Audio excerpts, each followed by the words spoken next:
Seyin náà ti gbọ́ ohun tí Prophet Muyiwa Akogun tún sọ báyìí o.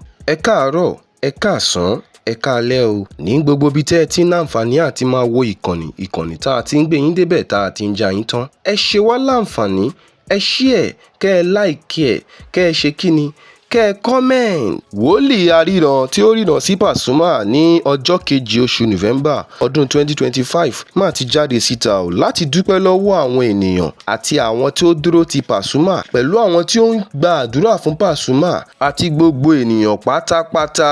Wòlíì Muyiwa Akogun ni wọ́n ríran sí Ajíbọ́lá Pasuma ní ọjọ́ kejì November ọdún 2025. Wọ́n ríran nípa ìran ibi tí wọ́n rí sí Pasuma.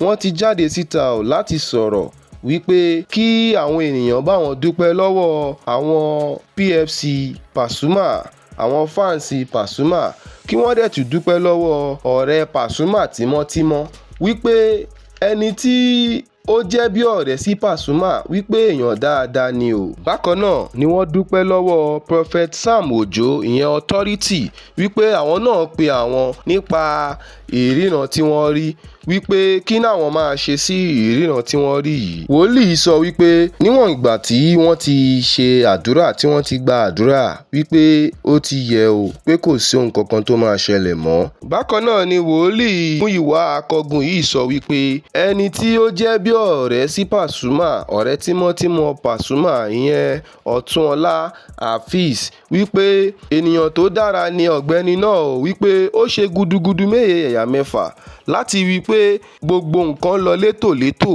Wòlíì náà sọ wípé kí àwọn èèyàn kí ó kí arákùnrin náà o, kí wọ́n kí ọ̀gbẹ́ni Ọ̀túnọlá Hafiz wípé ọ̀rẹ́ gidigidi ni o, ọ̀rẹ́ nígbà ìṣòro ni o, wípé ó dúró ti Pasuma nígbà tí iṣẹ́ ìránṣẹ́ yẹn jáde sí Pasuma. Wòlíì náà sọ wípé bí àwọn kan bá tiẹ̀ lè ń ṣépè fún òun, wípé èpè wọn kò ju orí íńtánẹ́ẹ̀tì lọ o, kò ju orí ayélujára lọ o, wípé èpè wọn kò lè dé ọ̀dọ̀ òun o, wípé Ọlọ́run ló rán òun níṣẹ́. Wòlíì náà dúpẹ́ lọ́wọ́ àwọn ènìyàn.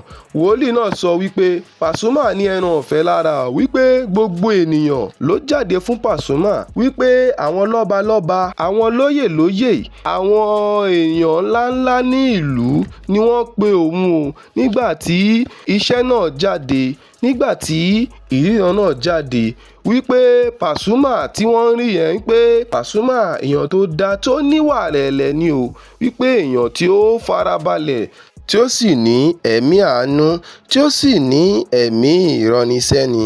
Wòlíì náà sọ wípé ikú òjijì ti fo Pasuma dà o, wàhálà ti fo Pasuma dà níwọ̀n ìgbà tí ó ti ṣe àdúrà tí wọ́n ní kó ṣe. Ó ní ikú òjijì ti fo ọmọ dà o, ó ní ikú òjijì ti fo àwọn báǹdì náà dà o, ó ní ikú òjijì ti fo aya dà o, ó ní kò sí ohun burúkú tó máa ṣẹlẹ̀ sí Pasuma o. Ó sì gba àwọn èèyàn ní ìmọ̀ràn wípé ǹjẹ́ tí wàhálà bá dé lónìí, ta ló máa dúró fún ẹ? Ǹjẹ́ tí ìṣòro kan bá dé lónìí, ta ló máa dúró fún ẹ?